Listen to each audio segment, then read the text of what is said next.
Assalamualaikum warahmatullahi wabarakatuh. Saya Bintang Aulia Nitya dari kelas 12 Atika.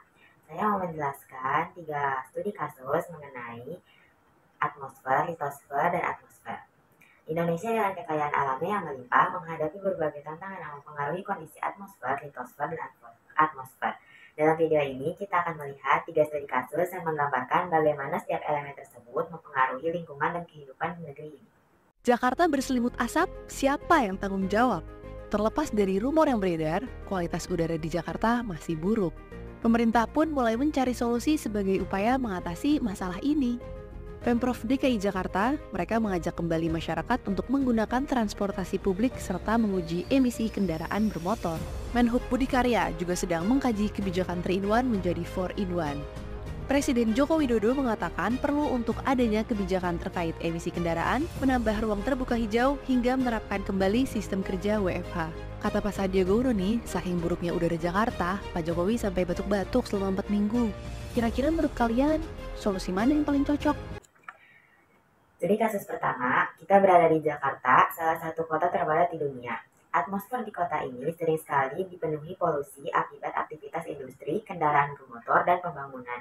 Pada tahun 2020, kualitas udara di Jakarta berada pada tingkat yang mengkhawatirkan, yang menurut data kualitas udara berpotensi menyebabkan berbagai masalah kesehatan seperti gangguan pernapasan, bahkan berpotensi memperpendek harapan hidup.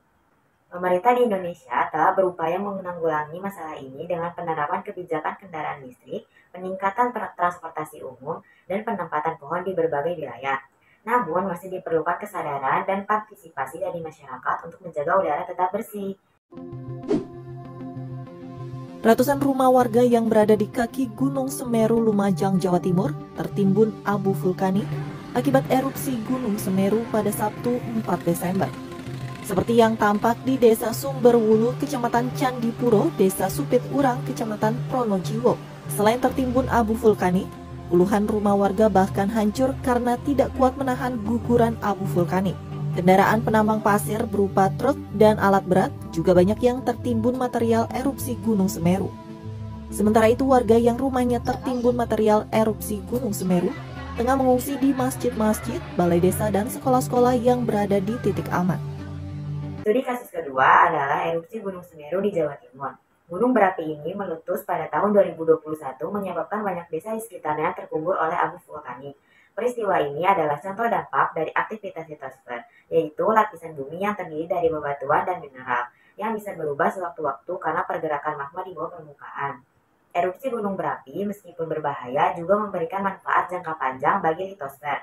Abu vulkanik yang kaya mineral membantu tanah di sekitarnya subur, memberikan kesempatan bagi pertanian setelah area yang terkena dampak kembali stabil. Namun, penting untuk meningkatkan sistem peringatan dini dan infrastruktur darurat agar masyarakat siap menghadapi risiko serupa di masa depan. Kebakaran hutan dan lahan di Kabupaten Kuburaya, Kalimantan Barat hingga kini terus terjadi. Sedikitnya 1.000 hektar lahan ludes terbakar. Sementara itu polisi menyebut sebagian besar karhutla terjadi akibat pembukaan lahan pertanian oleh warga dengan cara membakar. Sejumlah petugas yang tergabung dalam Satgas Karhutla terus melakukan pemadaman api di 600 titik di 7 kecamatan di Kabupaten Kuburaya. Petugas mengimbau masyarakat untuk tidak membuka lahan dengan cara membakar. Terkait Karhutla, kepolisian Resort Kuburaya juga telah mengamankan 9 orang. 7 diantaranya sudah ditetapkan tersangka. Data BPBD Kalbar menyebutkan sebaran titik hotspot di 14 kabupaten kota mencapai 1.292 titik. Titik panas terbanyak berada di Kabupaten Kuburaya dan Ketapang yang mencapai 420 titik. Studi kasus ketiga berada di Kalimantan, tempat di mana hutan hujan tropisnya mengalami deforestasi besar-besaran. Kegiatan pembukaan lahan untuk perkebunan sawit dan pertambangan memberikan dampak negatif pada antroposfer, yaitu ruang kehidupan manusia dan ekosistemnya. Deforestasi tidak hanya mengancam keberlangsungan hidup spesies langka, tetapi juga mengakibatkan perubahan iklim lokal dan global.